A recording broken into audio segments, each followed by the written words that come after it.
Selamat sore, welcome back to my channel Muda Produktif. Jadi kali ini saya akan sedikit berbincang-bincang dengan sahabat karib saya, yaitu Bro Habibie ya. Jadi kita akan bertanya-tanya sebenarnya tentang dunia karyawan, dunia kerja ya. Dunia kerja. Dunia nyata. Dunia nyata. Terima kasih Bang. Jadi langsung aja nih ke pertanyaan. Jadi kita ini adalah dua orang yang masih bekerja di sebuah perusahaan swasta. Nah, jadi Bang Habibie sendiri langsung. Saat ini kan sedang dibuka yang ada namanya CPNS ya, calon pegawai negeri sipil 2019, dan sangat banyak informasi-informasi yang terjadi seperti ya kementerian, terus ada di Pemkot sendiri ada badan-badan ini, badan itu.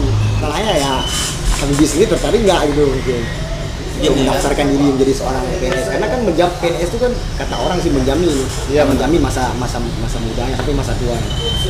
Kalau menjamin itu ya yang namanya rezeki dari Tuhan pasti menjamin gitu kan. Nah kalau dibandingkan antara karyawan swasta dengan karyawan bukan karyawan sih, pegawai negeri sipil ya, lebih menjamin pegawai negeri sipil. Karena kenapa? Dia itu pegawai negeri sipil. Contoh real ini ibu saya sendiri, mama saya sendiri adalah seorang PNS. Nah saya lihat beliau selain PNS, beliau juga plus sertifikasi. Jadi gajinya itu double setiap bulannya. Nah, saya melihat dari orang tua saya sendiri bahwa ibu saya punya gaji seorang guru, tapi dengan gaji yang maksimal. Alhamdulillah. Gitu. Nah, dari situ kita bisa melihat bahwa menjadi seorang pegawai negeri sipil itu sangat menjamin. Nah, bukan juga dalam artian menjadi karyawan swasta tidak menjamin. Ya, cuman menjadi karyawan swasta kita agak was-was gitu. Ya kan? Agak was-was karena kenapa? Kalau pegawai negeri sipil tesnya sulit, dikeluarkan pun sulit. Tapi kalau karyawan swasta tesnya mudah, disepak pun mudah. Karena kita tidak ada yang namanya ikatan kontrak. Kalau karyawan swasta ini mereka lebih melihat bagaimana hard skill kita ya. Iya, lebih ke skill. Beda dengan ini ya. Nah, berarti untuk Bang Habibie sendiri berarti mencoba mendaftarkan diri di CPNS ini ya. Ya, yang namanya sudah ada peluang, kenapa nggak kita coba gitu ya. Karena yang paling ada istilah ikutan dengan orang-orang. Oh tidak. Saya pure selain itu doa orang tua, keinginan orang tua saya coba juga gitu. Kenapa tidak? Mana tahu saya jadi PNS gitu kan? Berarti abdi negara nih. Iya, abdi negara. Alhamdulillah gitu. Karena dan semua itu digariskan. Benar.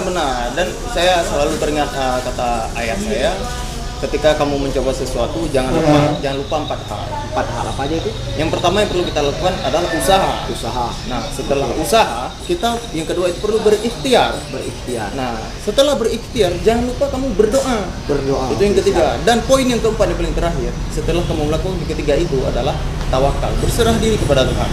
Karena itu yang paling penting ketika kita ingin mendapatkan sesuatu. Ya, 4 hal itu yang harus diingat selalu. Ya, benar sekali. Luar biasa ya.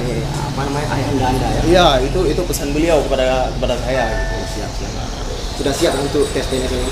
Oh, insya Allah siap, walaupun berkasnya belum. Mudah-mudahan. Rencana formasi di kementerian apa nih? Awalnya saya mau ngambil auditor di bagian ini. Cuman ketika saya melihat lokasi formasi, rupanya di Inspektoran Jenderal. Ngapain setelah saya daftar, kemudian saya nggak ikut, gitu konyol mungkin kan? Oh iya. Itu saya mana di Jakarta? Di Jakarta. Karena kita aja jarak jangkau jauh ya? Jauh sekali gitu kan. Belum lagi tinggal lewat ya? Benar. Makanya saya tes di bagian ahli utamanya guru bahasa Inggris saja lah yang sesuai dengan jurusan saya. Basicnya di itu. Saya di situ. Umur dah sekarang ini berapa kali tes PNS? Alhamdulillah ini yang pertama. Yang pertama? Iya. Ini pertama kalinya saya tes PNS dan lumayan ribet ya. Ribet dari segi berkas, administrasi online, dan mungkin nanti berkas-berkas lain dan sebagainya. Menurut Bang Habibie lihat sendiri apa negara mempersulit untuk kita menjadikan seorang PNS? Karena dengan berkas-berkas, dengan syarat-syarat yang mereka berlakukan atau gimana? Ya gimana ya, yang namanya segala sesuatu itu kalau pengen ditempuh segala sesuatu yang nikmat, memang menempuhnya itu sulit karena itu nikmat. Nah, coba kalau itu mudah, pasti menempuhnya itu pasti mudah gitu ya kan. Siap, benar. Gitulah. Oke, mungkin itu aja. Jadi sebelum kita tutup vlog kita hari ini, kita tutup challenge dialog kita hari ini, mungkin Bang Habibie bisa nih sampaikan apa yang ingin disampaikan untuk semua para CPNS yang hari ini sedang berjuang, yang hari ini sedang mengupload dokumennya. Karena di tanggal 25 mereka akan ditutup. Dan mungkin ada beberapa formasi di tanggal 29 mungkin akan ditutup. Oke, langsung aja Bang, saran dan kritik apa yang disampaikan? Mungkin sedikit banyaknya tadi saya udah sempat sampaikan ke Bro Muin. pesan orang tua saya, pesan ayah saya terutama itu ada 4 hal yang perlu kita lakukan kalau kita ingin mendapatkan sesuatu dan itu maksimal, ya kan. Saya teringat juga waktu kemarin, kebetulan ayah saya sekarang seorang anggota dewan juga, mungkin. Ya, Alhamdulillah gitu kan. Nah, beliau semalam cerita ke saya bagaimana semuanya itu bisa berhasil. Yang beliau katakan adalah yang pertama sekali adalah 4 hal tadi. Yang pertama kita harus berusaha. Yang kedua kita harus ikhtiar. Ketiga doa.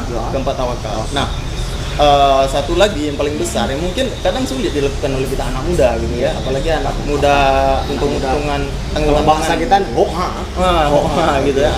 Ini banyak maniha hole kalau kita di rumah itu kan. Nah, yang paling penting setiap jam 9 pagi itu lakukanlah sholat duha 2 rakaat saja. Insya Allah semua itu bakal berhasil. Mungkin teman-teman itu bisa diikuti tuh, sholat duha itu jangan pernah tinggal lah. Karena itu menjamin rezeki seorang. Insya Allah, karena memang kita tangkap gitu ya. Ya, benar. Itu aja nggak disampaikan lagi? Ya, itu aja buat teman-teman. Yang penting 4 hal tadi dan jangan lupa sholat duha. Oke, mudah-mudahan sukses. Kita jumpa di kantor pegawai negeri sipil. Oke, salam abdi negara. Yoi, amin. Assalamualaikum.